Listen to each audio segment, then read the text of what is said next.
लोग शुरू करते हैं।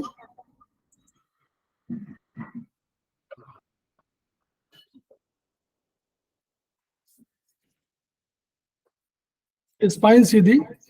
हम लोग योग मुद्रा में 3 बार ओम का उच्चारण, उसके बाद प्रार्थना। ओ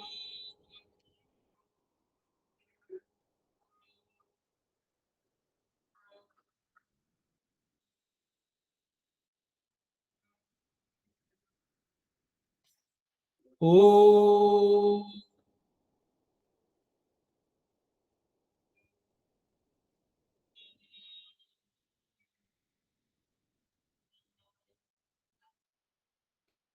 ओ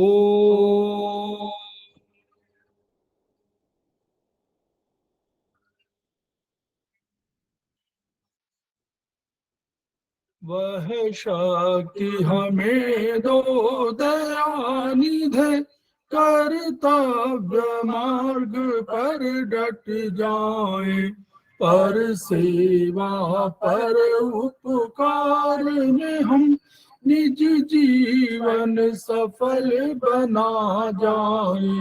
वह शक्ति हमें दो दयानिधे, कर्तव्य मार्ग पर डट जाए। हम दीन दुखी निबलों विकलों के सेवक बन संताप हरे, जो है बिछड़े भूले भटके, उनको तारे खुद तर जाए। वह शक्ति हमें दो दयानिधे, कर्तव्य मार्ग पर डट जाए। चल देश दंभ पाखंड झूठ, अन्याय से निश दिन दूर रहे, जीवन हो शुद्ध सरल अपना, शुचि प्रेम सुधारस बरसाए। वह शक्ति हमें दो दयानिधे, कर्तव्य मार्ग पर डट जाए।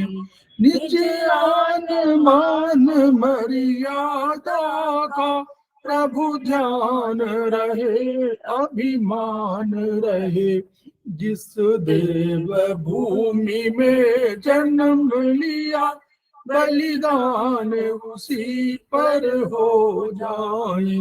वह शक्ति हमें दो दयानिधे, कर्तव्य मार्ग पर डट जाए, पर सेवा पर उपकार में हम निज जीवन सफल बना जाए।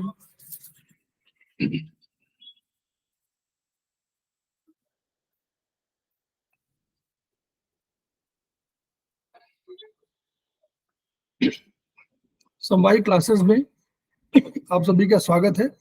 हमारे बीच में पुष्पा तुरे जी उपस्थित है, जो सेमेस्टर 3 की स्टूडेंट हैं, उनका भी स्वागत है। हमारे बीच में श्रीमती वर्षा श्रीवास्तव अध्यक्ष समवायी फाउंडेशन उपस्थित हैं, उनका स्वागत है। हमारे बीच में नीतू जैन जी उपस्थित हैं, जो सेमेस्टर 3 की स्टूडेंट हैं, उनका भी स्वागत है। हम लोग समवायी फाउंडेशन के सदस्य हैं और एक्यूप्रेशर शोध प्रशिक्षण उपचार संस्थान प्रयागराज से संबद्ध। वहां के 3 मनीषियों के हम लोग ऋणी हैं। वे मनीषी हैं ब्रह्मलीन MP खेमका सर, दूसरे हैं वर्तमान में एस्पस के अध्यक्ष श्री JP अग्रवाल सर, और तीसरे हैं एपेक्स बॉडी के chairman Shri SS Saraf sir. इन मनीषियों के अतिरिक्त अन्य गुरुओं से भी हमने शिक्षा ग्रहण किया है, वो चिकित्सा शिक्षा है या शिक्षा दोनों। और वहां का जो उद्देश्य है, जो वहां का मोटो है, each one reach one, each one teach one, each one treat one, इसको हम लोगों ने आत्मसात करने की कोशिश किया है और उसको जन जन जागरण अभियान बनाने के लिए आपके माध्यम से पूरे विश्व में हम लोग इसको फैलाना चाहते हैं। तो हम लोग चाहते हैं कि ये विधा जो कम खर्चीली है, उसका लाभ केवल आपको न मिले, हम लोगों को केवल न मिले, बल्कि समस्त मानवता को मिले। तो हम लोग अपने विषय पर आते हैं। हमारे बीच में M.K. यादव जी उपस्थित हैं, जो हमारे समवाय फाउंडेशन के प्रमोटर हैं, उनका भी स्वागत है। तो हम लोग विषय पर आते हैं। हम लोग कल चर्चा कर रहे थे, हम लोग चाइनीज सिस्टम की चर्चा कर रहे थे, और उसमें हम लोग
समझ नहीं आता, कहीं नहीं दिख रहा।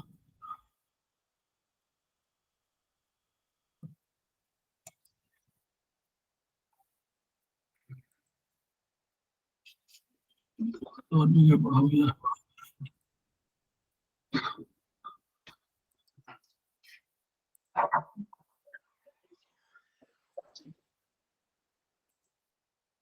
इंटरनेट की गड़बड़ी की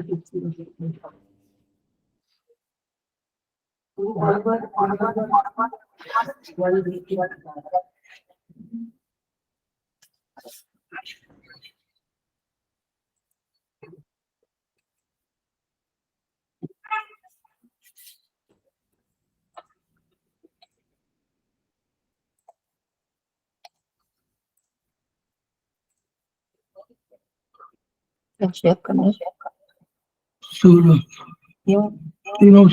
17 भी तो करना पड़ेगी बाद में। 17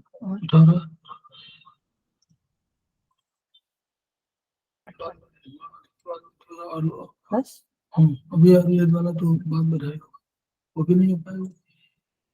यहाँ पे चलेंगे, विंडो पे जाएंगे, एंट्री प्राइस 7 लिखा हुआ है, इसमें क्लिक करेंगे, ऊपर जाना। अब इसमें से सारे लेकिन हमारा वो तो अभी वाला काम होता है तो भी तो नहीं ये टाइटल्स। हाँ तो बताइए कौन सा खोलना है। हाँ चाइनीज लैपटॉप में बैठ गए।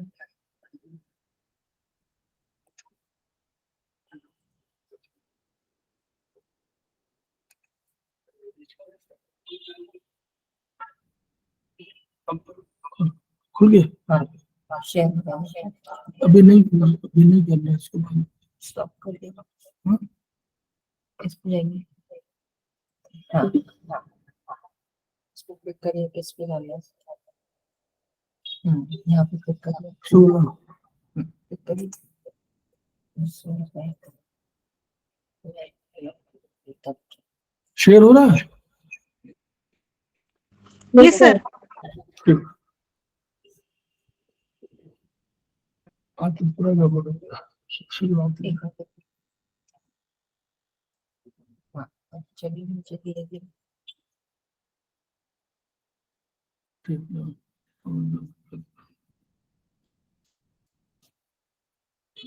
तो हम लोग बात कर रहे थे कल चाइनीज में। हम लोग चैप्टर 16 पढ़ रहे हैं, और पढ़ इसलिए रहे हैं कि ये चैप्टर 16 के बाद जो है नॉर्मली पढ़े नहीं जाते हैं ना, हम पढ़ते हैं और हम लोग सेमेस्टर 3rd में आ जाते हैं, और इससे लेकर के यहाँ कुल मिला करके चैप्टर 27-28 तक हैं शायद। और ये चैप्टर जो है सबसे बाद वाला स्पिन का चैप्टर, चैप्टर 30 है। यहाँ तक जो चैप्टर है दोबारा हम लोग कभी पढ़ ही नहीं पाते हैं, और इसी में इतने उसके चीजें कैसे होती हैं ये सब दर्ज है, तो उस पर हम लोग बात कर रहे हैं। तो हम लोग पढ़ रहे थे यूट्रस, हम लोग पढ़ा था, ब्रेन पर हम लोग आ रहे हैं। ब्रेन को उन्होंने कहा कि मज्जा हमारे, याद रखिए चाइनीज में मज्जा जो मैरो है वो डिफरेंट फ्रॉम बोन मैरो, वो थोड़ा सा बोन मैरो, इस उनका कहना है कि इस मज्जा से, इस मैरो से बोन मैरो बनती है। तो ये जो समझ लीजिए ये थोड़ा सा इसमें अंतर है। तो ये मस्तिष्क मज्जा का समुद्र है, मस्तिष्क में मज्जा वही जो मज्जा का समुद्र है, और इस मज्जा की वजह से ही ज्ञानेंद्रियां हमारी एक्टिव होती हैं, हम समझते हैं, और ये नियंत्रण वही मस्तिष्क करता है। तो इसलिए इसमें मज्जा का समुद्र है मस्तिष्क में। और चूंकि सेंट्रल नर्वस सिस्टम, जो आधुनिक विज्ञान कहता है सेंट्रल नर्वस सिस्टम में ब्रेन है और स्पाइनल कॉर्ड है, और इसलिए सेंट्रल नर्वस सिस्टम कहलाता है क्योंकि वो सेंट्रली लोकेटेड है। आप देखें सर हमारा जो है ये ब्रेन है, और ये स्पाइनल कॉर्ड बिल्कुल बीचों बीच है, यानी पूरे शरीर के बीचों बीच है, इसलिए इसको सेंट्रल नर्वस सिस्टम कहते हैं। तो सेरेब्रो स्पाइनल फ्लूइड माने इसी से मालूम होता है, सेरेब्रो माने सेरेब्रल, सेरेब्रल माने मस्तिष्क, और स्पाइनल माने स्पाइनल कॉर्ड। तो दोनों का सेरेब्रो स्पाइनल फ्लूइड भरा हुआ है, यही स्पाइनल कॉर्ड में इस मज्जा का उत्पादन जो है, जो मज्जा है वो उत्पादन किडनी एसेंस की मदद से किडनी करती है। किडनी एसेंस, जो किडनी है, तो किडनी में किडनी एसेंस है, तो उसकी मदद से, उसकी सहायता से ये मज्जा का पहले उत्पादन होता है। वही उन्होंने कहा कि brain is functionally related to kidney, तो ब्रेन का संबंध सेरेब्रोस्पाइनल फ्लूइड से है और उससे वो किडनी संबंधित है। तो किडनी और ब्रेन दोनों एक दूसरे को करते हैं। तो ये हम लोगों ने पढ़ा था कि ये इसेंस एंड ब्लड, अगर इसेंस और ब्लड ठीक होगा, भाई हार्ट क्या करता है, हार्ट उसको ब्लड देता है, हार्ट पोषण दे रहा है। तो अगर मान लीजिए हार्ट ने ठीक से रक्त नहीं दिया तो ब्रेन प्रभावित होगा। उसी तरह इसेंस और ब्लड अगर सफिशिएंट है तो ब्रेन जो है बढ़िया से काम करेगा, ज्ञानेंद्रियां आपको बिल्कुल काम करेंगी। अगर वो इसेंस और ब्लड डिफिशिएंट है तो ब्रेन ठीक से काम नहीं करेगा। तो आपका ब्रेन में क्या है, ब्रेन में स्मृति है, स्मृति जो है उसका संबंध ब्रेन से है, तो स्मृति आपकी लोप हो जाएगी, आप सुन नहीं पाएंगे क्योंकि वो ज्ञानेंद्रियां सक्रिय नहीं होंगी, हमको देखने में परेशानी होने लगेगी। तो उसी तरह किडनी इसेंस अगर डिफिशिएंट है तो किडनी इसेंस चूंकि मज्जा बनती है तो मैरो कम बनेगी, तो अगर मैरो कम बनेगी तो सेरेब्रोस्पाइनल फ्लूइड कम बनेगा, तो वो भी कम होगा। तो यानी चाहे रक्त कम हो और चाहे आपका मज्जा कम हो, चाहे आपका इसेंस कम हो, इन सब का प्रभाव जो है आपको ब्रेन में पड़ता है। तो उसके लिए ट्रीटमेंट ये इन्होंने दिया है कि 36 UB11 15 23, UB23 किडनी का है, CV4 और GB4 किडनी के बिल्कुल पास के है, सामने CV4 सामने का भाग है, और GB4 में आप पढ़ेंगे वहीं पर किडनी इसेंस के लिए दोनों गेट है। और 14 जो है बहुत इंपॉर्टेंट पॉइंट है, ब्रेन GB14 जो उसमें कई मेरिडियंस आके मिलती हैं, और GB20 हमारा 100 बीमारियों का एक इलाज है, ये जहाँ पर चुटिया रखते थे हम लोग वही बहुत जगह है। और GB39 बोन मैरो के लिए बहुत आंतरिक, उसके लिए वहां पर बोन मैरो के लिए पॉइंट है जहां से बोन मैरो बने। तो किडनी इन डिफिशियंसी में अगर होगा तो हम लोग पढ़ रहे थे कि एम्प्टी हीट होगी, हम लोग एम्प्टी हीट समझ गए, और हम लोगों ने एम्प्टी हीट पढ़ा, उसके साथ हम समझा कि जो फुल हीट कंडीशन क्या होती है। तो एम्प्टी हीट में कुछ नहीं होता कि इनकी डिफिशियंसी होती है, इसलिए एम्प्टी हीट होती है। यांग अगर बढ़ा होगा तो हमको वास्तव में फुल हीट होगी। तो बस इतना समझ लीजिए कि अगर यांग एक्सेस है तो फुल हीट कंडीशन है, और इन अगर डिफिशिएंट है यानी इन की कमी है तो गर्मी अधिक लगेगी। तो वही उन्होंने कहा कि अगर आपको ऐसा होगा तो इंसोम्निया होगी, अनिद्रा होगी, बेचैनी होगी, अनइजीनेस होगी हार्ट में, और इससे जो है आप स्लीप डिस्टर्ब होगी। तो ये पॉइंट उन्होंने दिए हुए हैं। किडनी हार्ट डिफिशियंसी होगी तो empty heat in the heart होगा, हार्ट में एम्प्टी हीट हो जाएगी। और मेंटल रेस्टलेसनेस होगा, इंसोम्निया अनिद्रा होगी, डिस्टर्ब स्लीप होगी, पैल्पिटेशन होगा, एंजाइटी होगी, सैडनेस होगा और डिप्रेशन भी हो सकता है। तो डिप्रेशन वगैरह किसी को है तो ये वाले पॉइंट जो है, इतने पॉइंट्स हैं। हार्ट ब्लड डिफिशियंसी होगी तो माइंड चौंक पड़ना, देखिए ये इसका सबसे महत्वपूर्ण है। वन गेट्स स्टार्टेड, चौंक पड़ना, चौंक पड़ना मतलब अगर चौंकने की है तो हार्ट की ब्लड की डिफिशियंसी है। वो मेमोरी तो लगभग सभी में होगी कि अगर पोषण नहीं मिलेगा तो मेमोरी कम होगी, डल माइंड होगा। लेकिन ये इसका एक वो है कि चौंक पड़ने की आदत होगी वो, ठीक। If heart indeficiency causes heart blood deficiency also, मतलब अगर इनडिफिशियंस है, देखिए इन जो है एक पावर है, एक शक्ति है, वो उसकी वो अगर डिफिशियंट होगी तो वो जो इनकी तरह के इनकी नेचर जो भी चीजें होंगी, इनके नेचर की कौन चीजें हैं, ये ब्लड है, तरल है, जितने भी सब चीजें हैं वो हमारी इनकी नेचर की है। यांग नेचर माने क्या हुआ, यांग का नेचर की के रूप में होगा, मूवमेंट के लिए होगा, ऊर्जा के रूप में होगा। तो बस अंतर ये है कि इसीलिए हम लोग बोलते नहीं कि यांग जो है ऊर्जा के रूप प्रतिनिधित्व कर रहा है और इन जो है स्ट्रक्चर की बात कर रहा है। तो इन हार्ट डिफिशियंसी होगी तो हार्ट ब्लड डिफिशियंसी करेगी, पल्पिटेशन होगा, मेंटल रेस्टलेस होगा, इंसोम्निया होगी, ड्रीम डिस्टर्ब स्लीप होगी। इसमें क्या होगा, आप बार बार जगेंगे, ड्रीम होगी, गेटिंग स्टार्ट, चौंक पड़ने की आदत होगी, वही ब्लड डिफिशियंसी में, वीक मेमोरी होगी, एंजाइटी होगी, रोगी को नींद नहीं आती, अगर नींद आती है तो कई बार जागता है। हार्ट ब्लड डिफिशियंसी में रोगी की नींद मुश्किल से आती है, तो हार्ट अगर ब्लड डिफिशियंट है तो आपको रात को 2 बजे मान लीजिए आप सोए तो 2 बजे सोने के बाद फिर आप सवेरे 8 ही बजे जगेंगे, तो ये उसका है। तो ये वो उसमें हार्ट ब्लड डिफिशियंसी है, तो आप ये समझ लीजिए इस सिम्टम से। लेकिन अगर आप इनकी डिफिशियंसी होगी तो आप जो है चौंक पड़ेंगे, ड्रीम डिस्टर्ब स्लीप होगी, लेकिन मुश्किल से नींद आएगी, ये उसका है। रोगी को अजीब सी बेचैनी लगेगी, ठीक है, ये उसका पॉइंट बना है। तो इस तरह हम लोगों ने देखा कि हम लोग हार्ट के वो उसके बारे में हम लोग समझा। अब हम लोग मैरो पे आ रहे हैं। तो मैरो पे हम लोग क्या कहा, मज्जा।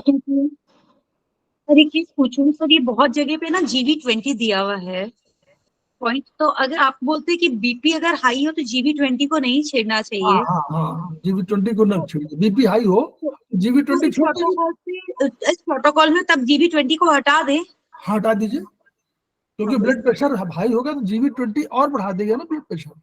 हाँ वो यांग, इसीलिए पूछूं। हाँ यांग है उसको हटा दीजिए, उसको हटा दीजिए, क्योंकि कभी कभी जो है इन्होंने पॉइंट वैसे दिए, उनको भाई उनको थोड़ा मालूम है कहीं वो चीज कोई अगर आप सर मैं पूछ रही थी। बिल्कुल GV20 हटा दीजिए, क्योंकि GV20 बीपी में थोड़ा दिक्कत करेगा वो और बढ़ा देगा। तो मैरो क्या है, मज्जा मस्तिष्क मेरुदंड का पोषण करता है। मज्जा से देखिए वही कह रहे थे ना कि मज्जा से, जो चीनी दार्शनिकों ने कहा वो मज्जा को एक डिफरेंट चीज माना, मज्जा से अस्थि, बोन मैरो जिसको हम कह रहे हैं वो मज्जा नहीं है, मज्जा से अस्थि मज्जा होगा, और तब इस मज्जा से मज्जा मस्तिष्क और मेरुदंड का पोषण प्रदान करेगा। तो यानी ब्रेन को भी यही फंक्शन कराता है, मतलब ठीक से फंक्शन कराता है, और यही अस्थि का निर्माण करता है, क्योंकि अस्थि मज्जा पहले बनेगी, फिर अस्थि मज्जा से अस्थि बनेगी। तो इसलिए तो ये marrow originates from kidney sense, kidney sense जिम्मेदार सबके लिए है, और किडनी सेंस कहाँ स्टोर होगी, किडनी में होगी। तो किडनी और किडनी सेंस का रोल मैरो के उत्पादन में और ब्रेन के उत्पादन में हो गया, इसलिए किडनी बहुत महत्वपूर्ण हुई। Kidney sense deficiency causes shortage of marrow, shortage of marrow हो जाएगी, फिर वो क्या गया, पुअर बोन नरिशमेंट नहीं होगा, मतलब बोन को पोषण नहीं मिलेगा तो बोन वीक हो जाएंगी, तो कैल्शियम कमी हो जाएगी, टीथ आपके वो हो जाएंगे, और मैरो ब्रेन में, क्योंकि यहाँ इसेंस की कमी है, किडनी ने फंक्शनिंग ठीक से नहीं किया हुआ है, तो मैरो नहीं बनेगा, तो ब्रेन को पोषण नहीं मिलेगा, तो वही फिर मेमोरी लॉस होगी, डल आपका रहेगा, चिल्ड्रन जो है मेंटल रिटार्डेड हो जाएंगे, पुअर ग्रोथ होगी बोन्स की, और प्रीमेच्योर ग्रेइंग ऑफ हेयर होगा, जो बाल असमय पक जाएंगे, 20-22 साल की उम्र में, 23 साल की उम्र में आपके बाल पकने लगेंगे। दांतों को देखकर, दांतों का संबंध इन्होंने माना है ब्रेन उससे, बोन से, तो बोन दांतों को देखकर शरीर के अंदर की हड्डियों का जाना जा सकता है, और बालों को देखकर अगर बाल आपके ठीक है तो किडनी एसेंस ठीक है, ये समझ लीजिए। अगर बाल टूट रहे हैं, वो हो रहे हैं, तो वो आपका, इसका मतलब किडनी एसेंस की कमी है, तो आपको किडनी एसेंस का ट्रीटमेंट देना चाहिए। तो ये दांत से डायग्नोसिस कब सिखाएंगे, मतलब दांत देख के बोन का पता चलता है, ये कैसे पता चलता है? दांत खराब अगर होंगे, दांत का डेवलपमेंट ठीक नहीं होगा, तो इसका मतलब कि हड्डियां भी, क्योंकि हड्डियों का ही तो है, हड्डी, वो कह रहे हैं कि हड्डियां और दांत एक ही उससे बने हुए हैं, तो अगर, कैल्शियम से क्या दूंगा? हाँ कैल्शियम, तो हम लोग मॉडर्न साइंस की बात कर रहे हैं, वो तो मैरो की बात कर रहे हैं ना, इसी मैरो से हड्डियां बनी, इसी से दांत बने हैं, ठीक है। Yes sir, yes sir. इसलिए इसलिए उन्होंने कहा, तो वो अलग अलग थेरी, जबकि इनका थेरी जो है दूसरे वो है, वो दांत तो हम लोग वहाँ कैल्शियम की बात है, कैल्शियम तो स्टोरेज होता है, वर्चुअली बनता तो है, हड्डियों में कैल्शियम स्टोरेज होता है, वो अलग पॉइंट है, लेकिन है तो हड्डियां कैल्शियम स्टोरेज थोड़ा होता है, कैल्शियम फास्फोरस जल वगैरह सब होता है उसमें। Yes sir. ये वाला पॉइंट है, ये उसके है, ये किडनी सेंस का ही पॉइंट है सब, और मोर सारे वही पॉइंट है। बोन्स, बोन्स का संबंध किडनी से है, बोन में बोन मैरो है, किडनी एसेंस मैरो कमी होगी तो हड्डियां पोषण के भाव में कमजोर, वही बात, कमजोर हो जाएंगी। रोग, अगर रोगी हड्डियों की कम चल फिर नहीं पाए, क्योंकि नेचुरली अगर हड्डियां आपकी कमजोर है तो वही तो स्ट्रक्चर दे रही है आपको, स्केलेटन जो वो है, पूरा आपका स्केलेटन बना हुआ है, वो उसी से बना हुआ ढांचा पूरा है हड्डियों से। अगर ये नहीं आपका ठीक है तो कैसे आप स्ट्रेंथ नहीं होगी पैरों के चलने के लिए, हाथों को काम करने के लिए। तो इसलिए इसको भी देख करके अगर आप बोन्स को एक्स्ट्राऑर्डिनरी, इसीलिए इसको कहा गया कि भाई ये सब बहुत आवश्यक है, और इसलिए शायद इनको महत्ता को दर्शाने के लिए इनको एक्स्ट्राऑर्डिनरी या ऑर्गन कहा गया। जब हड्डी टूट जाए तो टूटी हड्डी को शीघ्र जोड़ने के लिए किडनी का उपचार करें। ये देखिए, इनके थ्योरी है कि अगर हड्डियां टूटे तो आप किडनी सेंस का उपचार करना शुरू कर दिए। और ये देखिए, kidney sense deficiency causes shortage of marrow, soft and weak bones, lack of calcium in bones, loose teeth, सब एक साथ जोड़ दिया उन्होंने। तो शॉर्टेज ऑफ बोन मैरो में नहीं, आपका अगर हड्डी टूटे या टूटने लगे, आप जल्दी टूटने लगे, तो भी आप इसेंस का देना है, किडनी इसेंस का ट्रीटमेंट देना है। फिर ब्लड वेसल्स को माना इन्होंने महत्वपूर्ण, कैसे माना? कहा रक्त वाहिनियों में रक्त होता है, रक्त हम लोग मानते हैं कि पोषण के लिए, जैसे बोन मैरो, जैसे मैरो है वैसे ही रक्त है, रक्त को हर सेल लेता है, मॉडर्न साइंस भी कहता है। तो इनको एक्सट्राऑर्डिनरी यंग ऑर्गन इसीलिए कहा गया कि ब्लड वेसल्स में, अब इसका संबंध भी इन्होंने किडनी से कह दिया, तो किडनी मज्जा को पैदा करेगी जो रक्त बनाने में मदद करेगा। और आप पढ़िएगा चैप्टर 2 में, चैप्टर 2 या 3 में, 3 या 4 है क्या, जो शुरू में जो वो है, मैं चैप्टर बता देता हूँ आपको, चैप्टर 4 है शायद, चैप्टर 4 है जहाँ जीवन द्रव्य की बात है, तो उसी में लिखा हुआ है, चैप्टर 4 में लिखा हुआ है कि जैसे आप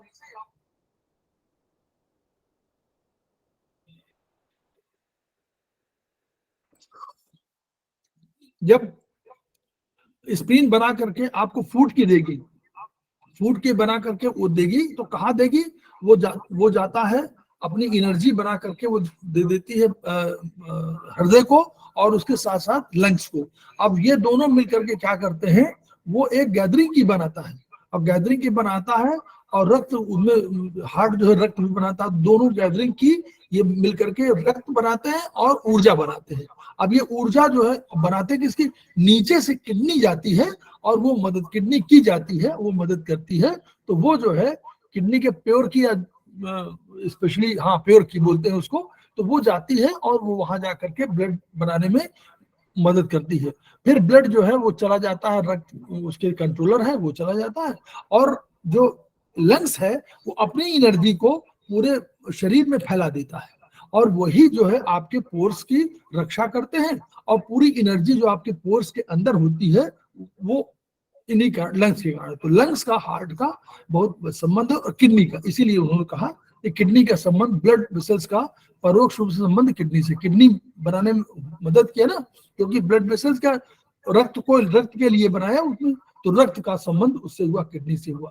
किडनी मज्जा पैदा करती है, रक्त बनाने में मदद करता है, फूड की को रक्त में रूपांतरण करने में किडनी की ओरिजिनल की, सॉरी उसका नाम प्योर की ना होकर ओरिजिनल की हो, तो ये ओरिजिनल की मदद करती है। रक्त वाहिनियों का सीधा संबंध हार्ट और पेरिकार्डियम से है। अब नेचुरली हार्ट जो है कंट्रोलर है और पेरिकार्डियम हार्ट राजा है, पेरिकार्डियम मंत्री है, और पेरिकार्डियम चारों तरफ रक्त को घेरे रह रहा है, किले की तरह, जैसे किला होता है ना बड़ा दरवाजा, वैसे घेरे हुए है। तो उसका संबंध रक्त वाहिनियों से है। Heart blood deficiency causes pain in heart region which increases exertion, cyanosis of lips and nails, purple tongue, cold hands etc. अगर देखिए ब्लड माने क्या हुआ, चाइनीज में ब्लड को वो माना गया है किसका, फायर से संबंध माना गया है। इसका मतलब क्या हुआ, जो शरीर में ऊष्मा है चाइनीज दर्शन के हिसाब से वो कह रही है कि ये ऊष्मा किसकी वजह से है, हार्ट की वजह से है। हार्ट ब्लड दोनों यही वाला आपको टेम्परेचर को मेंटेन कर रहे हैं इनके हिसाब से, और प्लस इनको मदद कर रहा है ट्रिपल वार्म। ठीक, तो साइनोसिस ऑफ लिप्स मतलब बिल्कुल नीले पड़ जाएंगे, नीले पड़ जाएंगे, पर्पल टंग हो जाएगी, कोल्ड हैंड्स हो जाएंगे अगर ब्लड डिफिशिएंसी, ब्लड स्टेगनेंसी होगी। स्टेगनेंसी माने ब्लड रुक जाएगा, यानी ब्लड रुका कैसे, रुकने के लिए दो तत्व चाहिए ना, इसीलिए कहते हैं इन और यांग दोनों किसी भी उसमें है। इन एनर्जी क्या करती है, जैसे blood is in energy, in type of energy, not in, blood is in type, in type मानिए। अब इन टाइप की कोई एनर्जी है वो ब्लड है, और जो ओरिजिनल एनर्जी है जो मूवमेंट के लिए जिम्मेदार है वो यांग है। तो वो यांग जो है या की जो भी कह लीजिए, यांग कह लीजिए या की कह लीजिए, वो क्या कर रही है, वो उसको मूवमेंट दे रही है। तो अगर वो कम हो गई तो ब्लड स्टेगनेंट हो जाए, मतलब रुक जाएगा, और रुक जाएगा तो जब रुका आप समझ सकते हैं कि वो पेन करेगा। तो वो क्या होगा, रक्त रुकेगा, तो जिस पोर्शन में नहीं जा रहा है रक्त वहां सब आपका नीले पड़ने लगेंगे। क्यों, क्योंकि रक्त का वहां पर केवल शिराएं रहेंगी, भाई रक्त नहीं जाएगा तो क्या होगा, वो जितना उनका रक्त की वजह से ही पूरा लालिमा है, और अगर ये नहीं रहेगा तो साइनोसिस हो जाएगी, नीला नीला पड़ जाएगा। This is known as angina pain caused by arterial sclerosis. तो उसका ये उन्होंने दिया है, ठीक, एंजाइना पेन। तो ये वाला जो है ये P46 पेरिकार्डियम, देखिए पेरिकार्डियम की भूमिका यहाँ है, हार्ट तो है ही है, हार्ट 87, लेकिन पेरिकार्डियम की भूमिका यहाँ है। और CV17 हम लोग समझ सकते हैं, CV17 बिल्कुल कहाँ पर है, ऊपर स्टर्नम के पास ही है, बिल्कुल दोनों के बीच में, दोनों निपल्स के बीच में जो है UB12 13, ये आप समझिए कि आप इसकी लोकेशन देखेंगे 12 17 के 26 की, तो ये लोकेशन सब समझ में आएंगे कि वर्चुअली कंट्रोलर सब पीछे की तरफ एरिया में है। और अगर आप उसमें करेंगे, सुजोग में करेंगे तो ये अंगूठे के पास, इस पास यहाँ पर आएंगे UB12 वगैरह, ठीक है। तो ये है हार्ट यांग डिफिशियंसी, ये पढ़ने के लिए हम पढ़ रहे हैं, इसीलिए बहुत अधिक डिस्कशन नहीं हो पा रहा है, लेकिन फिर भी थोड़ा बहुत। हार्ट यांग डिफिशियंसी कॉजेज पाल्पिटेशन, अगर यांग की डिफिशियंसी है तो क्या करेंगे, पाल्पिटेशन होगा। हार्ट यांग डिफिशियंट मतलब यांग कमी है, फीलिंग ऑफ कोल्ड लिम्स, अगर देखिए हार्ट यांग माने हमेशा गर्मी, तो अगर हार्ट यांग ही डिफिशियंट है तो आपको ठंडक लगेगी, पैर हाथ पैर ठंडे रहेंगे, फीलिंग ऑफ स्टिफनेस होगी, क्योंकि नेचुरली मूवमेंट कम होगा ना। In chest bright pale face, pale tongue, slow pulse which stops at regular intervals, in intermediate missing pulse, एक पल्स मिसिंग होगी, तो यानी हार्ट यहाँ की कोई ऊर्जा जो हार्ट को चला रही है उसकी डिफिशियंसी है। ये इस तरह समझिए शॉर्ट में, मतलब इसको नॉर्मल उससे समझते रहिए कि ऊर्जा है, कोई ऊर्जा है। Shortness of breath on exertion, sweating etcetera, ये हार्ट इसके लक्षण ये बता दिए हैं। तो जब हार्ट यांग डिफिशियंसी का इलाज करना हो तो ये लक्षण देख करके ये इलाज कर दीजिए। UB15 आप समझ सकते हैं क्यों बढ़ाया है। GB14 देखिए बहुत बढ़िया, GB14 जो 20 हर जगह आप देख रहे हैं ना, वहां पर 14 20, CV6 ऊर्जा का सागर है। H5 इसलिए लिया कि वो अगर एनर्जी हार्ट की कम हो रही है तो कहाँ से ले ले, स्मॉल इंटेस्टाइन से ले ले। पेरिकार्डियम 6 बहुत महत्वपूर्ण पॉइंट है। डिफिशियंसी ऑफ हार्ट की में कॉज पाल्पिटेशन, अब ये भी ऊर्जा है, यांग और इन दोनों है, लेकिन हार्ट की ये भी एक ऊर्जा की है। May cause palpitation, tiredness, shortness of breath on exertion, sweating, pallor, listlessness, this may due to blood loss और emotional problems, particularly long term sadness. तो अगर बहुत समय तक आप दुखी रहेंगे तो क्या होता है, ऊर्जा की कमी हो जाती है, तो हार्ट की जो है वो डिफिशिएंट हो जाती है। और मोर और लेस पॉइंट जो है आप देखिए, H5 कॉमन है, P6 कॉमन है, CV17 देखिए, CV17 यहाँ भी कॉमन है, UV15 कॉमन है, बस H5 कॉमन है। कितने CV6 CV17 UV15 ये सब कॉमन पॉइंट, 5 पॉइंट हुए ना। क्या मतलब P6 माने क्या हुआ, पेरिकार्डियम का 6 पॉइंट बहुत बढ़िया पॉइंट है। आप समझते हैं कि चेस्ट प्रॉब्लम के जिम्मेदार है, डिजिटल पॉइंट होगा। CV17 आपने देखा कि बिल्कुल उसी एनर्जी दिशा। मीटिंग पॉइंट है ना, जी CV17 एनर्जी मीटिंग पॉइंट है ना, कौन सा? CV17 हाँ एनर्जी मीटिंग पॉइंट है ना। हाँ बिल्कुल, वहीं पर चेस्ट के, वो जहां पर हार्ट है उसी के चेस्ट रीजन में हो रहा है ना CV17, वो एनर्जी दे रहा है। और UV15 हार्ट का ही पॉइंट है, बैकशू पॉइंट है। पॉइंट है। CV6 ऊर्जा का सागर है, CV6 के बारे में पढ़िए, ऊर्जा का सागर है, बहुत बढ़िया हो। H5 क्या कर रहा है, H5 इनका वो पॉइंट है जिसमें पैसेज पॉइंट होगा, जिससे वो ट्रांसफर हो जाएगी एनर्जी, कहाँ से चली जाएगी, SI से। तो जब कभी प्रॉब्लम कहीं हार्ट की होगी तो पहले हमको हार्ट बचाना है, तो हम SI से एनर्जी ले लेंगे, ठीक।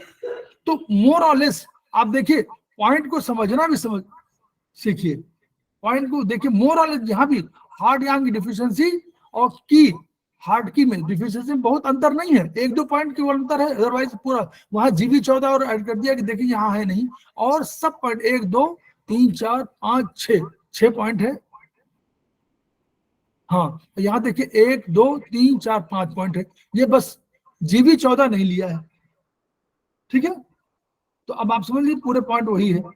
हार्ट ब्लड डिफिशियंसी में cause palpitation, insomnia, poor memory, anxiety, और ये बार बार चौंकना। ये हार्ट ब्लड बार बार चौंकने की आदत है अगर किसी को रात में, तो ये समझ लीजिए कि हार्ट की ब्लड की डिफिशियंसी है। और इसके लिए फिर वही देखिए, बहुत कितने सारे पॉइंट्स को आप बिल्कुल समझ सकते हैं कैसे। P6 कॉमन, UV17 भी बहुत बढ़िया पॉइंट है, आप पढ़िएगा। 17-20 किसका है, 13 14 15 16 17 17 आपका आएगा डायफ्राम के पास का पॉइंट आएगा, डायफ्राम का पॉइंट हो सकता हो, डायफ्राम का पॉइंट होगा। लीवर का नहीं है क्या वो हाँ? बैकशू पॉइंट? सर UV17 तो लीवर का बैकशू पॉइंट नहीं है क्या? ये मुझे लगता है कि उसमें देखिए डायफ्राम का पॉइंट है ये, 16-17 में डायफ्राम के आसपास है, 13 14 15 16 17 में डायफ्राम के आसपास के पॉइंट है, और एनर्जी वाला पॉइंट भी होगा। और 20 UV20 आपका पॉइंट हो जाएगा उसका स्प्लीन का, 17 16 17 18 19 20 हो जाएगा स्प्लीन का, यस स्प्लीन का पॉइंट है। CV4 आपका आएगा बिल्कुल उसमें, ये भी उसको किडनी GB4 के पैरेलल है, इसलिए इसको रखा गया इधर सामने की तरफ है CV4। CV14 भी आपका हार्ट का पॉइंट है, देखिए हार्ट का है, फ्रंट शू पॉइंट होगा 14 15, हाँ हार्ट का होगा 13 14 15 हार्ट का पॉइंट है। और ये 15 14 15 हार्ट और उसके होंगे पेरिकार्डियम के। H7 आपका एनर्जी पॉइंट हो गया, फर्स्ट ऑर्गन सोर्स पॉइंट। ऐसे ऐसे भी आप लोग देखिए, मतलब CV14-15 तो पेरिकार्डियम और हार्ट का है। 14 15, हाँ पेरिकार्डियम का 14-15 हार्ट का है। हाँ वही कह रहा हूँ, वही मतलब 14 15 हार्ट और पेरिकार्डियम के संबंध में है, क्योंकि दोनों को सुरक्षित रखना है। तो 14 15 उसके है, 13 लंग्स का है, 14 पेरिकार्डियम का, 15 हार्ट का है। 16 जो है आपका CV16 CV16 जो है UV17 16 17 वो किसी का उसका पॉइंट है, ये आपके डायफ्राम का पॉइंट, या इधर हुआ 14 15 उसी के पैरेलल कहीं होगा 17, क्योंकि UV17 13 14 15 16 17 ये वो भी वहां पर आ रहा है। तो H7 आपका हार्ट का पॉइंट है, organ source point. Flame heat disturbing the heart may cause various mental symptoms, restlessness, बेचैनी, palpitation, bitter taste, अनिद्रा, tendency to hit and scold people, flame heat मतलब आप पढ़ेंगे कि जो है तरल और गर्मी दोनों मिल जाती है तब ये बनता है।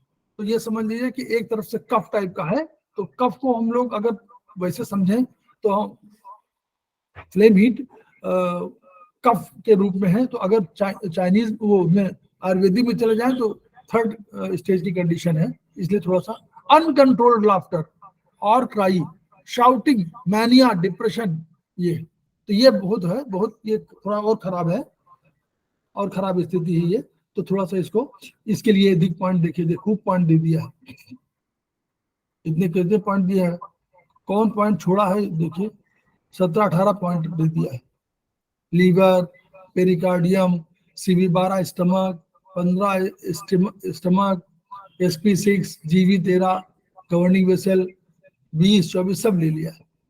बहुत मतलब इसको मतलब फ्लेम हीट थोड़ा सा खराब स्थिति है। वेरिकोज वेन्स में भी ड्यू टू स्प्रिंग की डिफिशियंसी, हाँ वेरिकोज वेन्स हम लोग जानते हैं स्प्रिंग की डिफिशियंसी की पॉइंट लगा लीजिए।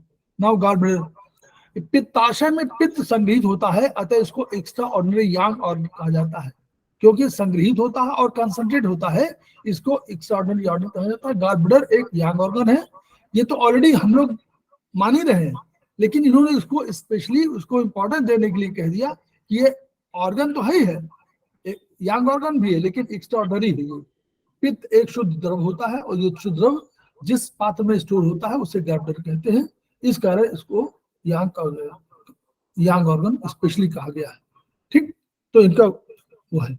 अब हम लोग आ रहे हैं सर, वैरिकोस वेन क्या होता है? जी, वैरिकोस वेन क्या होता है? वेरिकोज वेन्स, वेरिकोज वेन्स क्या होता है? ये पूछ रहा है ये वेरिकोज वेन्स वाला, हेलो यहाँ पूछ रहे हैं ना, ये वाला वेरिकोज वेन्स ना। जी सर। ये वर्चुअली क्या होता है, जब हमारा रक्त जो जा रहा है तो आर्टरीज जा रही हैं। आर्टरीज पहले तो बड़े बड़े मतलब मोटे पाइप से जाएगा कोई रक्त, कोई भी तरल, फिर छोटी पतलियां होती जाएंगी, अंत में जाकर के कैपिलरी बन जाएंगी। जब कैपिलरी से बन जाएंगी तो ये कैपिलरी से वेन्युल्स बन जाएंगी, वेन्युल्स से फिर वेन्स बनेंगी, फिर वेन्स से वेना कावा बनेगा। तो जब नीचे से ऊपर आने, जहां भाई ऐसा तो है नहीं कोई दो लाइनें नहीं है, एक ही लाइन है, आर्टरी जाएगी, और आर्टरी जहां पर उसमें ऑक्सीजन दे चुकी होगी और जहां पर उसका रंग बदलने लगेगा, वहीं से वो चूंकि पतली है, कैपिलरीज पतली है बिल्कुल, पहले बड़ा आयोटा से आर्टरीज, आर्टरीज से कैपिलरीज, कैपिलरीज से फिर जब वेन्स में कन्वर्ट होगा, रंग उसको बदलने लगेगा तो वेन्यूल्स कहलाएंगी, फिर वेन्यूल से वेन्स कहलाएंगी और मोटी हो जाएंगी, और वेन्यूल से मोटी फिर वेना कावा हो जाएगा। तो ये जो वेन्स है नीचे से ऊपर जा रही है, तो क्या ऊपर से तो गुरुत्वाकर्षण का है, तो ऊपर से चला गया तुरंत रक्त में तेजी, वहां तो ब्लड पंप किया और वो गुरुत्वाकर्षण भी है तो चला गया और ऑलरेडी। लेकिन नीचे से ऊपर जाना थोड़ा कठिन होता है, तो नीचे से जब ऊपर जाते हैं तो क्या आपके पैरों में, स्पेशली पैरों की समस्या आती है, पैर में तो है, और तो ऊपर हार्ट से तो नीचे जाएगा, हार्ट से तो नीचे जाएगा, पंप तो नीचे, ऊपर से पंप शुद्ध रक्त ऊपर चला जाएगा, पंप करेगा, ऊपर से नीचे आने में गुरुत्वाकर्षण प्रभाव भी है। लेकिन यहाँ पर उल्टा है, गुरुत्वाकर्षण नीचे है, ग्रेविटेशनल फोर्स नीचे जा रही है और ये उसको ऊपर जाना है। तो करते क्या है कि पैरों में जगह जगह पर वाल्व लगे हुए हैं, ऐसे वाल्व लगे हुए हैं जो नीचे से तो आप रक्त ऊपर जा सकता है, लेकिन ऊपर से रक्त नहीं जा सकता है। जो गया चला गया ऊपर, फिर वो बंद हो जाता है कि फिर ऊपर ही जा सकता है, मतलब खुलेगा एक तरफ से, यानी ऐसे बनावट होती है। तो अब जब आप मॉर्निंग वॉक करना बंद कर देते हैं, जब टहलना बंद कर देते हैं, जब पैरों को मूवमेंट नहीं देते हैं, जब आप अधिक आराम करते हैं, मतलब दोनों के बीच बैलेंस नहीं रहता श्रम करने में और आराम करने में, तो क्या होता है कि पैरों का जो मसल्स हैं वो वीक हो जाते हैं। तो सारे बने हुए जो हमारे दरवाजे बने हुए तो मसल्स के बने हुए हैं भाई, सब यही तो है, मसल्स वगैरह सब मिल करके। तो उन सब में क्या होता है, वो भी वीक होने लगते हैं। तो अगर कोई दरवाजा आपके घर का वीक होने लगे तो क्या होता है, वो ठीक से बंद नहीं होगा। तो जब बंद नहीं होगा तो रक्त क्या होगा, जो अशुद्ध रक्त है ये फिर नीचे लौट आएगा। जब नीचे लौट आएगा तो क्या होगा, वो आसपास के एरिया में फैल जाएगा। अब वो तो ऊपर जा नहीं सकता, तो जब फैल जाएगा तो वो क्या हो जाएगा, नीला नीला नीली नीली धारियां हो जाती हैं पैरों में, तो these are known as varicose veins. तो चाइनीज थ्योरी कहती है, चाइनीज वैज्ञानिक ये कहते हैं, दार्शनिक ये कहते हैं कि स्प्लीन का काम अपने को किसी किसी एक जगह पर सबको नियंत्रित रखना है, बांधना है, बाइंडिंग फोर्स है वो। तो वो स्प्लीन का काम है अपनी जगह पर ऑर्गन को सुरक्षित रखना, स्टमक को अपनी जगह सुरक्षित रखना, है ना। यूट्रस, यूट्राइन प्रोलैप्स होता है तो यूट्रस को अपनी जगह रखना, सारे ऑर्गन्स को अपनी जगह सुरक्षित रखना उसका काम है, और उसको हिलने नहीं देना है। अब क्या हो रहा है, यहाँ हिल जा रहा है। हिल क्या जा रहा है, वेरिकोज वेन्स, वेन्स में रहने चाहिए ना सारा रक्त, लेकिन ये जो अशुद्ध रक्त है वो वेन्स के बाहर निकल जा रहा है, कहीं निकल गया ना नीचे, कारण कुछ भी है, वो नीचे निकल गया, फैल गया, तो टिश्यूज में फैल जाता है। तो वो जो होता है उसका काम स्प्लीन का। तो स्प्लीन जब इतनी कमजोर हो जाती है कि सिंक करने लगती है, यानी वो लगभग 40% से और कम हो जाती है, तो सिंकिंग कहलाती है। तो वैसी दशा में स्प्लीन की क्षमता के लिए आपको बढ़ा दीजिए, और बढ़िया उपचार है उसको लगातार करिए स्प्लीन का। इसीलिए इस SP3 को टोन समय समय पे करना चाहिए, ताकि जो है स्प्लीन ठीक से रहे। ठीक सर, स्प्लीन की सिंकिंग का ट्रीटमेंट कितने महीनों तक देना चाहिए? नहीं तो ये तो प्रभाव, देखिए हमारे यहाँ कोई ऐसा टेस्ट अभी नहीं है जो इस थेरेपी में बाय द वे ये है, ये टेस्ट हम लोग पास नहीं है। वेरिकोज वेन्स तो अपने आप दिखाने पड़ लगेगी आपको, वेरिकोज वेन्स कलर जो है चेंज हो जाएगा, वो जो है आपका जो नीलिमा है वो आपको खत्म होने लगेगी, आप देखिए। सर तो मेरे को 6 महीने से ऊपर हो गए स्प्लीन की सिंकिंग का देते देते, लेकिन मेरे को वो जस्ट नेवल के ऊपर वो हर्निया है तो वो ठीक नहीं हो रहा है। अच्छा, तो वो लगाती है टो वाला? हाँ सर, टो पे भी, NCH पे भी लगाती हूँ और 7-8 पे भी लगा रही हूँ। तो आयुर्वेद तो अभी चाइनीज लगा रही है ना सब? तो चाइनीज तो लगा ही रही हूँ, और उसके अलावा मैं आयुर्वेद की भी लगा रही हूँ। टो पे, NCH पे 0, 7, 8 पे 2-5 शेडेड 1-7 टोन, अच्छा, वो भी और लगा रही हूँ। और ये ट्रीटमेंट मैं थंब पे भी कर रही हूँ, राइट थंब पे, वात जॉइंट पे और वर्टिकल पे।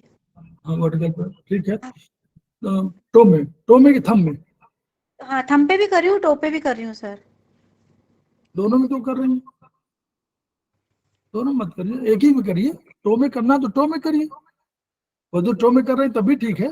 और वो 256 टोन कर दीजिए, 17, वो 256 रेट कर दीजिए, 17 टोन कर दीजिए, उल्टा थोड़ा सा एक एनर्जी और बढ़ा दीजिए। अभी आप कर रहे होंगे टो, वात जॉइंट, बिग थम, बिग टो, वात जॉइंट 25 से डेट 17 टोन, यही कर रही हैं? NCH पे कर रही हूँ। अच्छा NCH पे कर रहे हैं, क्या कर रही हैं? तो यही 25 से डेट 17 टोन ना, 1-7 टोन, जी सर। 1-2 दोनों? 2-5 शेडेड 1-7 टोन। टो नंबर 1 जी सर, सिर्फ राइट वाली टो पे कर रही हूँ, और 7 और 8 टो पे भी कर रही हूँ। अच्छा, चलिए अभी चलिए अभी अभी जो 17 तारीख को हो रहा है, तो इसमें शायद कोई अलग से वैसे कोशिश मेरी आप देखिए 25 की जगह 256 कर दीजिए जरा, तब देखिए। ठीक है सर, जी सर। एक पॉइंट और करिए, 256 रेट 172। जी सर, ठीक है। ठीक है, थैंक यू। हाँ जी सर। अब दूसरा भी ये आ जाएगा, अभी आ रहा है, अब 09 में दे रहे हैं, टो नंबर 0, टो नंबर 9 में दे रहे हैं। अच्छा, टो नंबर 9 में दूं सर उसको? अभी हम कुछ नहीं कर रहे हैं, ये प्रोटोकॉल शुरू हो गया है, लेकिन ये प्रोटोकॉल अभी 17-18 तारीख को फाइनली बताएंगे, जहां तक मेरा समझ में आ रहा है, क्योंकि ये प्रोटोकॉल दिया हुआ अभी किसी को, तो 09 पे टो कर रहे हैं। अच्छा, जी सर। बैलेंस एक बार और देख लीजिएगा, बैलेंसिंग सही है कि नहीं। सर सही है, मेरी नेवल वाली सही है। नहीं नेवल नहीं, कंधे की बैलेंसिंग भी सही होनी चाहिए। सर वो कैसे चेक? एक पॉइंट आज बताएंगे, उसमें बताएंगे, उसको देखिएगा, ट्राई करिए। कंधे का बैलेंसिंग, कंधे का सामने जो इसको बोलते हैं हम लोग की शरीर की बैलेंसिंग जो है, जैसे गाड़ियों की होती, कार की जाती है ना, जी सर। वो बैलेंसिंग सही है कि नहीं है। बिग तो आप उसमें लगा ही रही है 0, आप तो कह रहे हैं बहुत दिनों से लगा रहे हैं, तो वो ठीक हो जाना चाहिए, इतना समय नहीं। और बीच में ब्रेक कर दिया करिए, आप बहुत एकदम मत लगाइए, एक्सेसिव मत यूज करिए उसको। कभी कभी बीच में शनिवार को इतवार को छोड़ दीजिए 1-2 दिन, बॉडी को एक्सेप्ट करने दीजिए अपनी तरफ से। सिस्टम देखिए, दोनों चीजों को मिक्स करिए। 6 महीना कंटिन्यूस करने से बहुत फायदा नहीं है, आप करिए, बीच में 3-4 दिन छोड़ दीजिए, बॉडी को अपने आप बैलेंस करने दीजिए ना। कभी एक्सेसिव एनर्जी भी तो उल्टा हो जाएगी, क्योंकि हमारे पे मुनाफे का हमने कहा नहीं कि वो आप वो वाला पॉइंट हम लगाने कर नहीं रही, इन्फ्लुएंस वाला हम लोग कर नहीं रहे। तो अगर इन्फ्लुएंस वाला नहीं कर रहे हैं तो हम लोग मान लीजिए समझ ही नहीं पा रहे कि एनर्जी हमारी अगर कम से अधिक हो गई तो भी तो गड़बड़ है, वो तब भी ठीक नहीं होगा, है ना। जी सर। 2 फंडा है, इसीलिए चाइनीज जब कारगर ना हो आयुर्वेदिक कर दीजिए, आयुर्वेदिक कारगर ना हो चाइनीज कर दीजिए, पॉइंट लोकेशन पॉइंट बदल दीजिए। जी हम सर। लोग सर चाइनीज दोनों भी लगाने, मुझे स्प्लीन की सिंकिंग भी लगाऊं और आयुर्वेद, तो उनमें से एक ही लगाऊं एक टाइम में? एक समय में एक लगाइए, दूसरे दिन लगा लीजिए, 1 टाइम 1 1 टाइम 1, एक साथ मत लगाइए, क्योंकि फिर सारे पॉइंट को यूज देखिए। मानव शरीर विज्ञान का दूसरा सिद्धांत है, वो हम लोग अभी समझ रहे हैं कि भाई क्या वो है, तो वो दूसरा उसमें दिक्कत है कि भाई वो कह रहा है कि हमने एग्जाम्पल दिया था ना आपको कि कोई वॉच डॉग है, वो आप घर में किसी जाने लगे तो टॉमी है वो आप एक दिन करेगा, बाद में फिर वो आपको उसी तरह समझेगा, अरे ये तो नीतू जैन है, ये तो डेली आती है, तो घर ही की मेंबर है, तो आपसे जी डरेगा सर। नहीं। तो वैसे ही वो ट्रायल एरर है वहां पर, वो देखना हमारा कभी कभी हमारा वो दुश्मन को पहचान ही नहीं पाता जबकि दुश्मन होता है, तो अगर पहचान खो देगा तो बहुत खराब होगा। चलिए हम लोग आगे बढ़ते हैं धीरे धीरे, हम लोग सर मैं मेरा एक क्वेश्चन था सर। सर ये जो है ना एसेंस होता है, कहते हैं ये बच्चा अपने जन्म से लेके आता है, और जी एसेंस से बनता है किडनी की ची, और जो ओरिजिनल चीज होती है वो एसेंस से बनती है। तो हम एसेंस चीज को तो बढ़ा नहीं सकते, तो हम किडनी चीज को कैसे बढ़ाएंगे? ये जो 10 पे जो आप ये बोलते हैं, इससे किडनी की बढ़ जाएगी? देखिए देखिए, ये दार्शनिक विचार मैं बता दूं बहुत स्पष्ट रूप से। उन दार्शनिकों का विचार क्या था, हम पहला फंडा है प्रकृति के साथ साहचर्य, नंबर 1। उन्होंने कहा कि कुछ चीजें, मैं फिर दोहरा रहा हूं उसको, थोड़ा सा ध्यान से सुनिए। उन्होंने कहा कि प्रकृति ने, ईश्वर को प्रकृति माना, कुछ भी मान लीजिए, ईश्वर ने, प्रकृति ने अपनी ऊर्जा दिया, आपके जन्म के पूर्व जो आपने कर्म किए थे उनकी ऊर्जा मिली आपको, फिर माँ बाप का जो कर्तव्य थे, कर्म थे, उनकी ऊर्जा मिली। इन ऊर्जा को संयुक्त रूप से आपको किडनी इसेंस के रूप में दे दी गई। फिलोसफिकल कंसेप्ट है, उसको उसी रूप में लीजिए।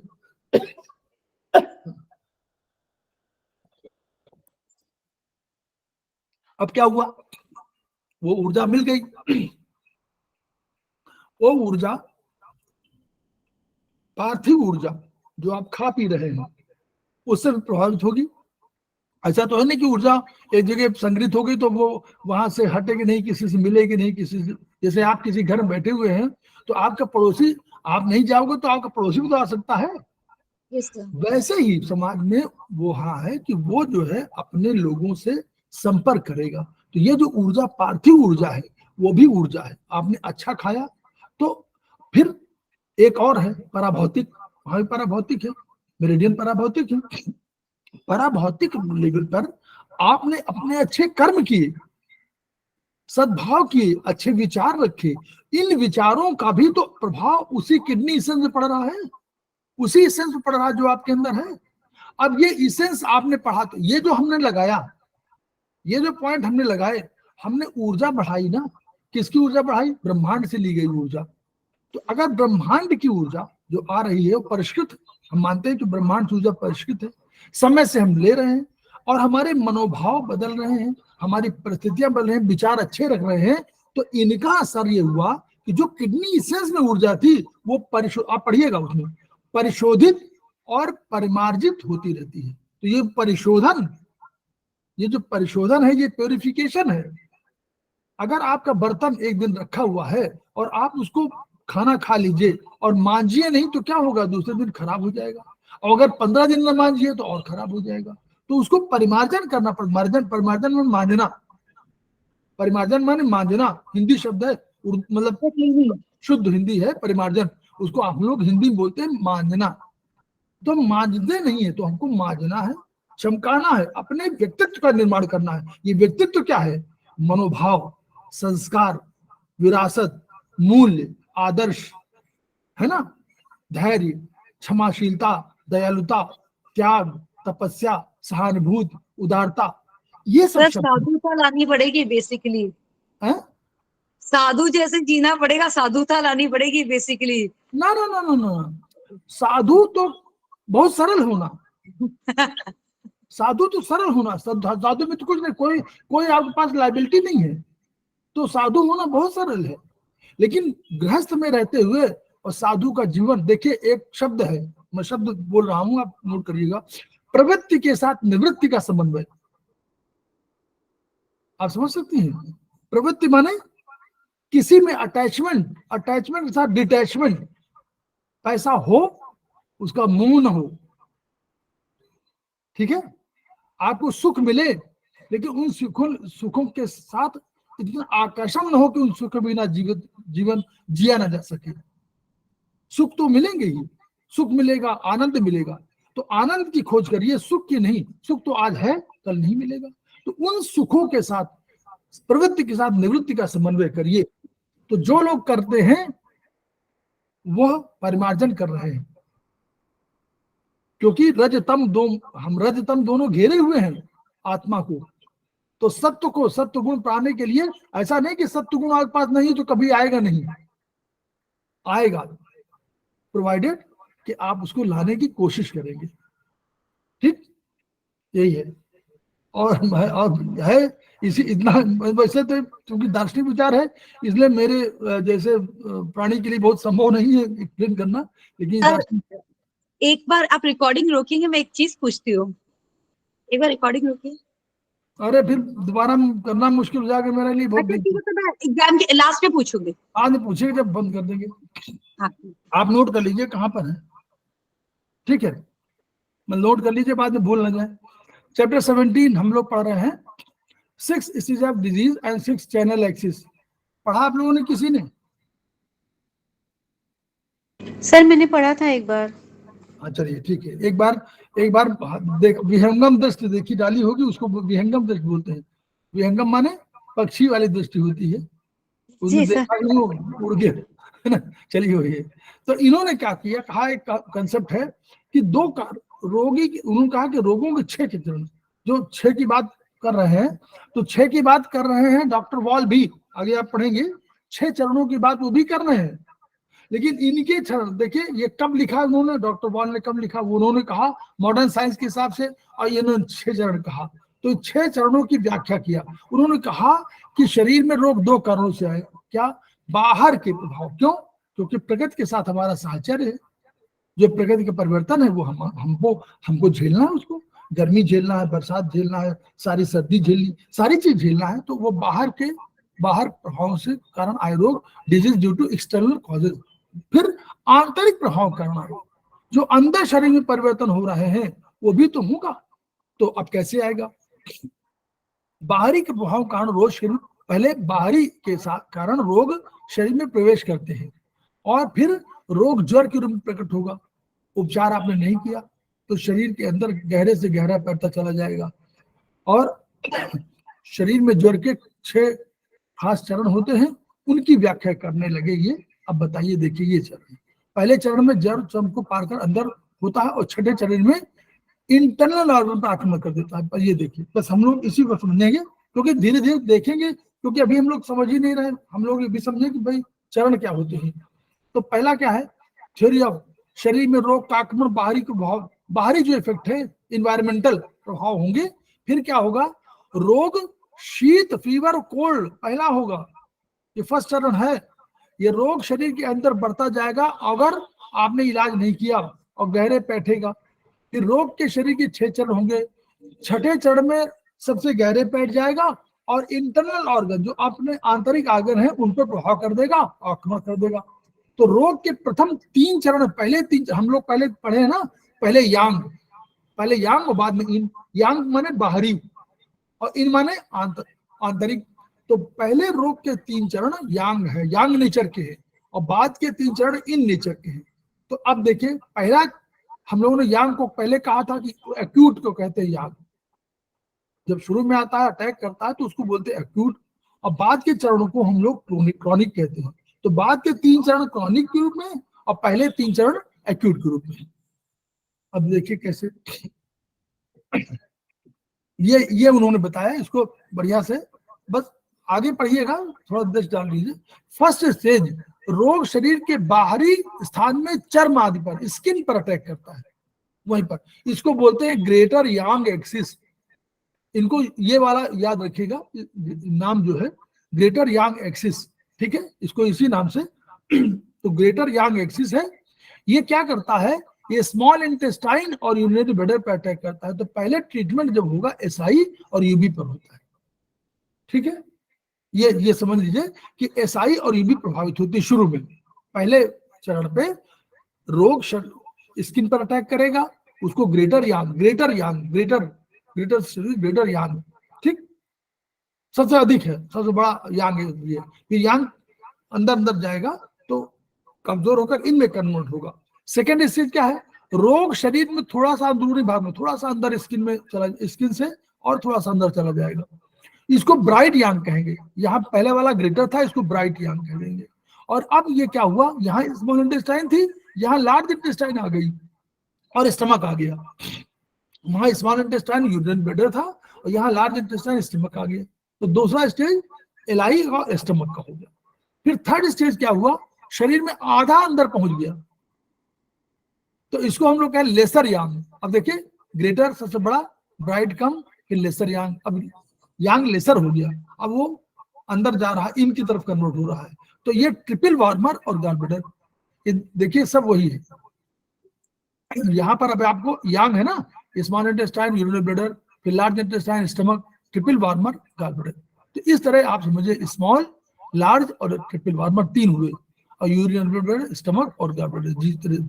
तो यहां पर आ गया आधे में। अब यहाँ यांग नेचर ने चेंज कर दिया। अब क्या होगा, अब फोर्थ स्टेज में रोग शरीर में 2/3 प्रवेश कर गया और इन टाइप की डिजीज में कन्वर्ट हो गया। अब डिजीज चेंज कर दिया, 2/3 चला गया, आधा तक तो रहा यांग, अब आधे के बाद अब 2/3 से पहुंचा तो वो फोर्थ स्टेज हो गया। इसको बोले ग्रेटर इन एक्सिस, इसको कहेंगे ग्रेटर इन एक्सिस।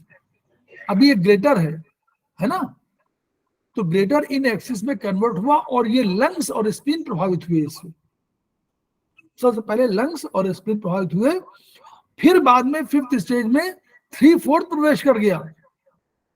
अब इस जब 3/4 हो गया तो हार्ट और किडनी प्रभावित हो गए, और इसको कहा गया ग्रेटर यांग, ग्रेटर इन, और यहाँ लेसर इन कह दिया गया। ग्रेटर के बाद लेसर इन हो गया, ठीक। अब उसके बाद क्या हुआ, जो 6th स्टेज है, ये बहुत खराब स्टेज है।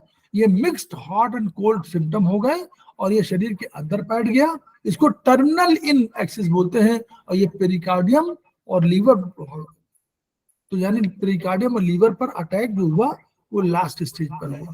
तो ये बहुत खराब स्थिति मानी जाती है कि यहाँ तक। सर ये जो स्टेजेस बता रहे हैं किसी भी बीमारी के लिए है या एक क्रॉनिक डिजीज के लिए बता, सभी कोई भी रोग, एक्यूट में भी सर यही स्टेजेस होगा? यही है, यही पहले होता है भाई। हमारे इनका वो ट्रीटमेंट ऐसे करते हैं, वो उन्होंने जो आपका ऑर्गन वो वाला नहीं बना हुआ ऑर्गन सोर्स पॉइंट, उससे देखिए, उसी समझ में आ जाएगा।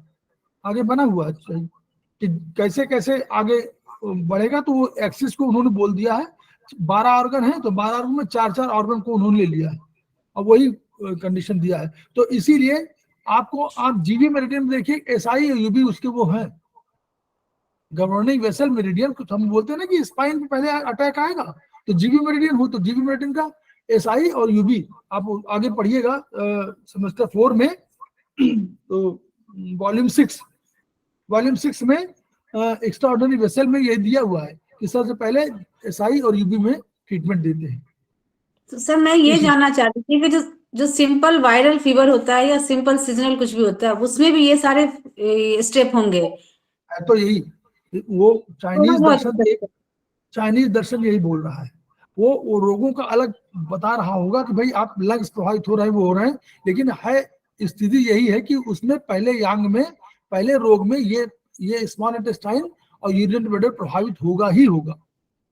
चाहे यूरिनेशन बढ़े, चाहे आपको पेशाब में प्रॉब्लम हो, चाहे कुछ हो, चाहे स्मॉल इंटेस्टाइन आपको गड़बड़ा जाए, आपको 2-3 बार जाना पड़े टॉयलेट, है परिवर्तन होगा यही। वो दूसरी बात है कि वो लंग्स पे हम लोग LI4 में और LU7 में ट्रीटमेंट दे रहे हैं, लेकिन है अगर इस पे ट्रीटमेंट देंगे तो भी ये बहुत बढ़िया है, क्योंकि ये पहला स्टेज यही है। अभी स्टेज आया और हम लोग तुरंत समझ गए, तो SI पर UV में आप ट्रीटमेंट दे दीजिए। आप अपने देखिएगा GV मेरिडियन में, गवर्निंग वेसल में आप देखिएगा ये SI और UV, SI3 और UV 62 2 पॉइंट हैं, और 3 कुल मिला के 3 पॉइंट है, बहुत अच्छे पॉइंट है। वो बहुत बढ़िया ट्रीटमेंट वाला है। फर्स्ट स्टेज वही आएगी और उससे देने से बहुत से रोग ठीक हो जाते हैं तुरंत ही।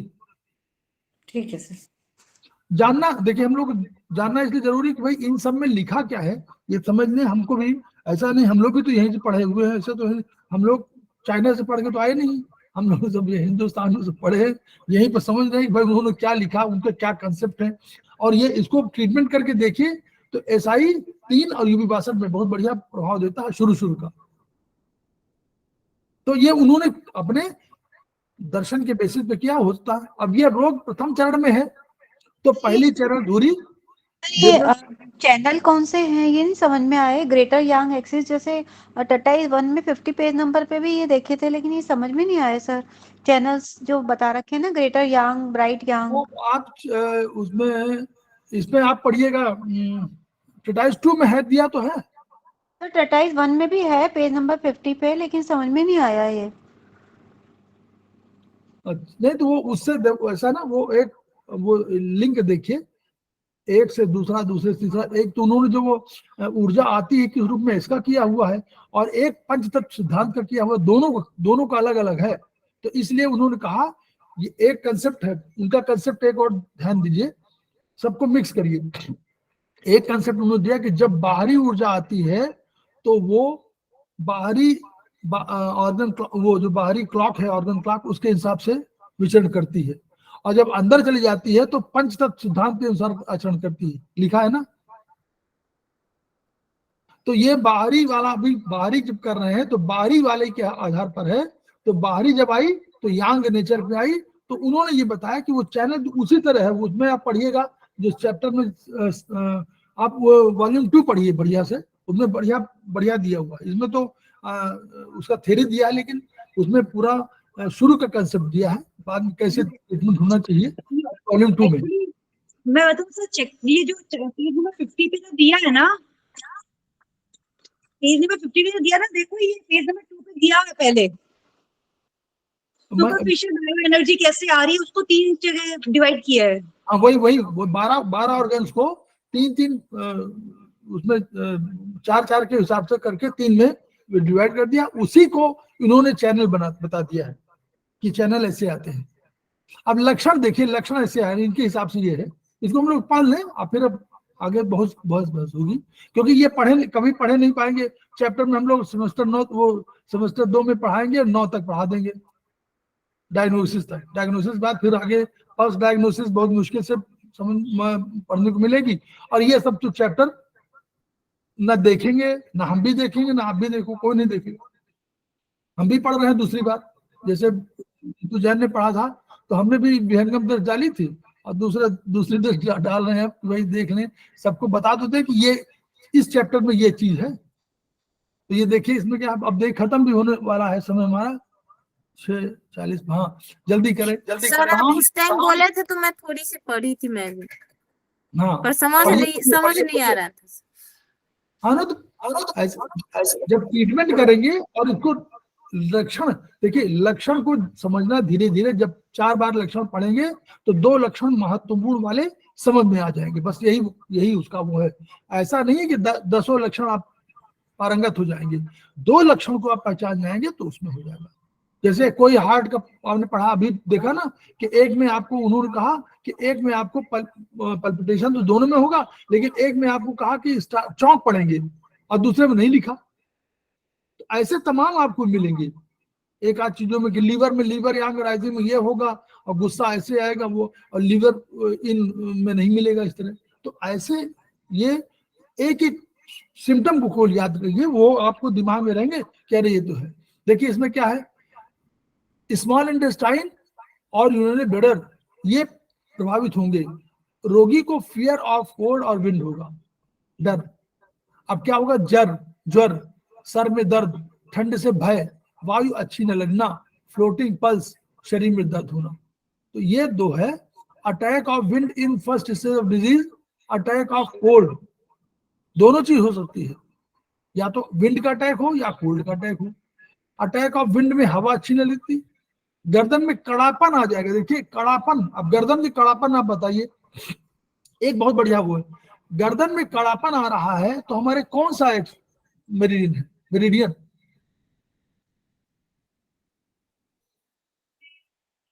विच मेरिडियन? तो पीछे से पीछे की तरफ जीबी। हाँ जीबी, तो जीबी मेरिडियन हुआ ना, तो कंट्रोलर कौन सा है, जीबी हुई ना।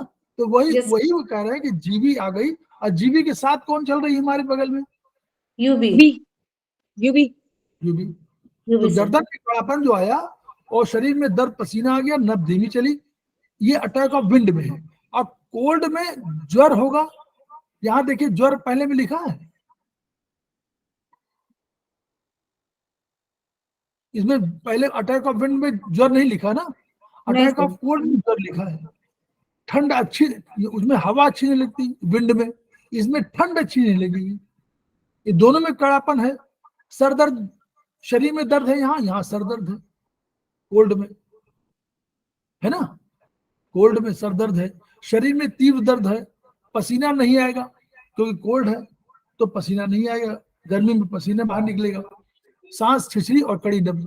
तो ये एक जो 2-3 सिम्टम है, उनको आपको हवा अच्छी नहीं लगना है, यहाँ गर्दन में कड़ापन, दोनों शरीर में दर्द होगा, इसमें विंड में, और इसमें सर दर्द होगा, वहां से सर दर्द नहीं लिखा हुआ है, और शरीर में तीव्र दर्द होगा, कोल्ड का अटैक हुआ है। तो अटैक ऑफ विंड में रोगी को हवा अच्छी लगती, अटैक ऑफ कोल्ड में रोगी को ठंड अच्छी नहीं लगती, ये अंतर बता दिया। अटैक ऑफ कोल्ड में सर दर्द होगा, अटैक ऑफ विंड में सर में भारीपन होगा, विंड है तो सर भारी कर रही है, और ये कोल्ड में सर दर्द होगा। अटैक ऑफ विंड में शरीर में थोड़ा दर्द रहेगा, और अटैक ऑफ कोल्ड में शरीर में ज्यादा दर्द रहेगा। शरीर में एकाएक कहीं भी रिजिडिटी हो जाए तो ये विंड के कारण होगा, कड़ापन। एक उसका वायु का एक गुण है, खरता होगी, खरता कहीं ली है, खरता, जो खरता है वायु में, खरता एक गुण है। तो हम लोग आयुर्वेद की बात कर रहे हैं, इसमें नहीं है। वहां वायु में खरता एक गुण है, वो खरता यही है, कड़ापन, है ना। वहां नेचर हम लोग बताया कि खरता है, उसका एक गुण है, तो वो खरता ये है, कड़ापन। जब चेहरे का लकवा हो जाए, गर्दन एकाएक जकड़ा जाए, तो एक्सटर्नल विंड का आक्रमण समझना चाहिए, और लकवा हो जाए तो इंटरनल विंड। जब शरीर का लकवा हो जाए तो इंटरनल विंड। इंटरनल विंड जो है, यानी लकवे के कारण जो है इंटरनल विंड है, इसीलिए अधिकांशतः लीवर वूवर प्रभावित होता है। अटैक ऑफ विंड में रोग एकाएक तीव्र गति से होगा, लक्षण जल्दी बदलते हैं, रोग शरीर पर स्थान परिवर्तन करता है, शरीर के ऊपरी भाग को प्रभावित करता है। सबसे पहले फेफड़े प्रभावित होते हैं, उसके बाद चर्म प्रभावित होता है। तो फेफड़ा चूंकि कंट्रोलर है, हम लोगों ने देखा एनर्जी का कंट्रोलर फेफड़ा है, एनर्जी वही बनाता है, तो डिफेंसिव एनर्जी का कंट्रोलर भी वही है, इसलिए वो प्रभावित, क्योंकि अटैक तो वो भी झेलेगा। एक्सटर्नल विंड शरीर पे चर्म के माध्यम से आक्रमण करेगी, चर्म के पास स्थित शरीर पर डिफेंसिव की से लड़ती है, रोगी को ठंड लगने लगती है, हवा अच्छी नहीं लगती। बाहरी विंड और शरीर की डिफेंसिव की लड़ाई के कारण शरीर में ज्वर। ये अब बाहरी विंड आई और हमारे डिफेंसिव की कहाँ है, लंग्स के पास है, तो लड़ाई दोनों में हुई और शरीर में ज्वर हो गया। क्यों ज्वर, हम लोग अब जोड़े बाय उससे कि जब कभी कोई लड़ाई होगी कहीं भी तो जर क्यों होगा? क्योंकि टेम्परेचर के माध्यम से अपना रक्त जो है टेम्परेचर बढ़ा देगा, उससे क्या होगा, वो दुश्मन को मारने की कोशिश कर रहा है।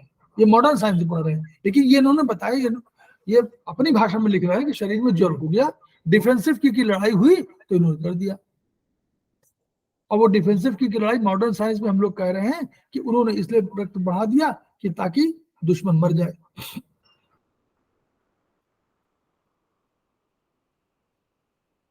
जब अकेले एक्सटर्नल विंड का आगमन कम होता है, एक्सटर्नल विंड अपने साथ वातावरण में ठंड या गर्म को लाकर रखना। विंड अकेले नहीं आएगी, विंड आएगी तो या ठंडी होगी या गर्मी होगी।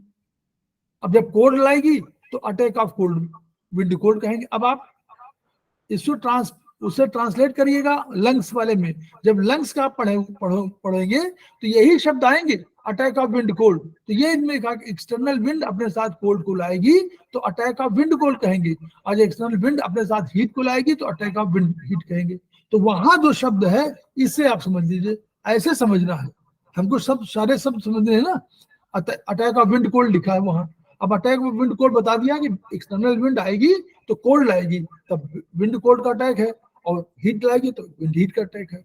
और जब आक्रमण विंड कोल्ड में विंड की मात्रा ज्यादा और कोल्ड की मात्रा कम होगी तो रोम छिद्र खुले रहेंगे, थोड़ा पसीना आएगा, नब्ज धीमी होगी। तो विंड कोल्ड में विंड की मात्रा ज्यादा होगी, कोल्ड कम होगा। और जब विंड कोल्ड में विंड की मात्रा कम, कोल्ड की अधिक होगी तो रोम छिद्र बंद हो जाएंगे, पसीना नहीं आएगा। ये सब पढ़ के और समझना है। जब आक्रमण विंड हीट का होगा, विंड की मात्रा ज्यादा और हीट की मात्रा कम होगी तो साधारण सर्द गर्म होना कहेंगे। और जब विंड की मात्रा कम, हीट की मात्रा ज्यादा होगी तो इसे लू लगना बोलेंगे।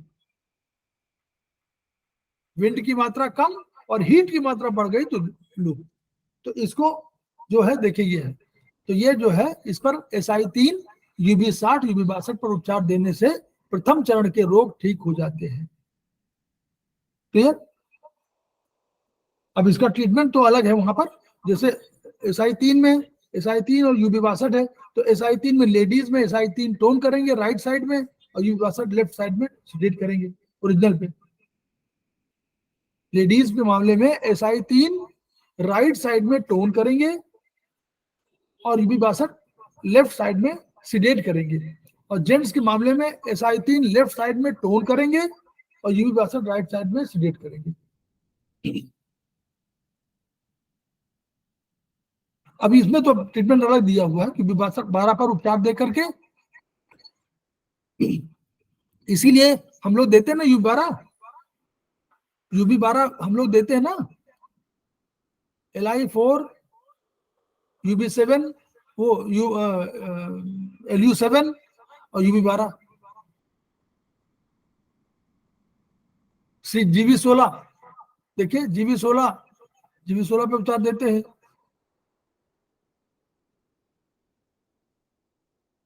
देखिए controller of young and governing vessel की GV16 पर उपचार।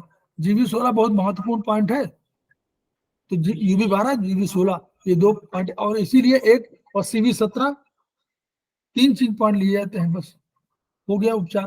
तो ये देखिए पूरा दिया, वो सब सारे पॉइंट दिए हुए हैं, आप जैसा चाहे वैसे कर लीजिए। पीरियोडिक फीवर हो तो ये जो है फर्स्ट सिस्टर डिजीज हम लोग को यहाँ तक पढ़ रहे हैं। हम लोग 5 मिनट का हम लोग ब्रेक देंगे, फिर हम लोग अगला शुरू करेंगे, ठीक है?